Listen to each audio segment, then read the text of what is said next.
சக்தி அனைத்து ஆன்மீக சொந்தங்களுக்கும் எங்கள் திருக்கோயில் சார்பாக பணிவான வணக்கம். ஆம்பூர் கருமாரியம்மன் திருக்கோயில் நான்குலின்பா. இப்போ எதுக்காக இந்த வீடியோ பதிவுனா, எங்கள் திருக்கோயில் சார்பாக வாராகியம்மன் திருப்பணி செய்யலான்னு முடிவெடுத்திருந்தோம். அந்த நேரத்தில் கோவில் சீட்டு போடலான்னு நாங்கள் சீட்டு போட்டோம். அன்னையின் மகிமையை சாட்சி உங்களுக்கு சொல்லணும்னு எங்களுக்கு தோணுச்சு. அப்போ பார்த்தீங்கன்னா எங்கள் கூட இருக்கிறவங்களே எனக்கு அந்த யாச்சின் சீட்டு எடுக்காத மாதிரி கோவிலுக்கு பண்ண முடியாத மாதிரி பண்ணாங்க. அது மட்டும் இல்லாமல் இன்னொருத்தரும் சீட்டு போட்டு அந்த சீட்டு துட்டை கோவிலுக்கே கொடுத்தாங்க. ஆனால் அந்த சீட்டும் கைக்கு வராத மாதிரி சூழ்ச்சி பண்ணாங்க. அப்படி இருக்கிற பட்சத்துலேயும் நாங்கள் மனசு உடஞ்சி கோவிலுக்கு போகாமல் இருந்த பட்சத்தில் திடீர் ஒரு ஃபோன் கால் வந்தது. மலேசியாவிலிருந்து நிஷான் கப்ருனி இவர் பார்த்தீங்கன்னா நம்மளோட திருக்கோவிலுக்கு 20,000 ரூபாய் நன்கொடை கொடுத்தது மட்டும் இல்லாமல் ஜிபேல ஒரு 20,000 அனுப்பிச்சு 40,000 அனுப்பிச்சார்.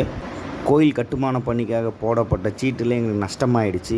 ஏஜென்ட் சீட்டும் கைக்கு வரல. ஒருத்தர் மனுசார சீட்டு போட்டு அந்த துட்டும் கைக்கு வரல.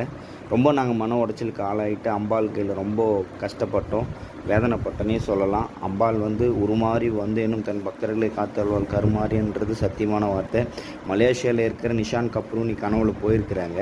அட்டன் டைமே காலையில் அவங்க ஃப்ளைட் ஏறி நம்ம திருக்கோவில் கருமாரியம்மன் கோவிலுக்கு அவங்க சாமி வழிபடுங்கிறப்பவே அவங்களுடைய குங்குமமான பிரசாதத்தைவே அவங்களுக்கு பரிசளித்தாங்க. ரொம்ப அற்புதமான காட்சி. அவர் நிஷான் கப்ருனி சொன்ன வார்த்தை என்னன்னா, எனக்கு அம்பாள் நேரில் வந்த மாதிரியே இருந்தது என்பான்னு ரொம்ப சந்தோஷமாக சொன்னார். அந்த சந்தோஷத்துடன் நம்மளுடைய திருக்கோயிலுக்கு வந்தது மட்டும் இல்லாமல் ஐஸ்வர்யத்தை அருளும் குங்குமத்தைவே அவருக்கு பரிசளித்தாங்க. அம்மா ரொம்ப சந்தோஷப்பட்டார். ஏன்னாக்கா அன்னையின் அற்புதங்கள் செய்கிறாங்க, அது எல்லாருக்கும் தெரியணும். நீங்கள் சொன்னால் நம்ப மாட்டீங்க, நாங்கள் 15 வயசுலேயே கோயில் கட்டுமானம் பண்ணி ஸ்டார்ட் பண்ணிட்டோம். 2 வருஷம் கோவில் வேலை நடக்கலை. ரொம்ப விமர்சனத்துக்கு ஆளாகணும். அப்போ நாங்கள் திருவேற்காடு போய் அங்கே ஒரு பெரிய சாமிகளை பேசணும். அவங்க 48 நாள் விரதம் இருக்க சொன்னாங்க. நாங்களும் எங்கள் நண்பர்களும் 48 நாள் விரதம் இருந்து அம்பாளோட அனுகிரகத்தால் வந்தது தான் இவ்வளோ பெரிய மகா கருமாரியம்மன். 48 நாள் விரதத்துக்கான பலன் தான் இவ்வளோ பெரிய கருமாரியம்மனாக வந்திருக்கிறாங்க. எங்களுக்கு ஒரே ஒரு ஆசை, அம்பாளுக்கு நித்தமும் பூஜை நடக்கணும்.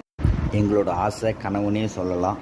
என்னன்னாக்கா தினமும் காலையில் 6:30 மணிக்கு அம்பாளுக்கு மகா அபிஷேகம் நடக்கணும்.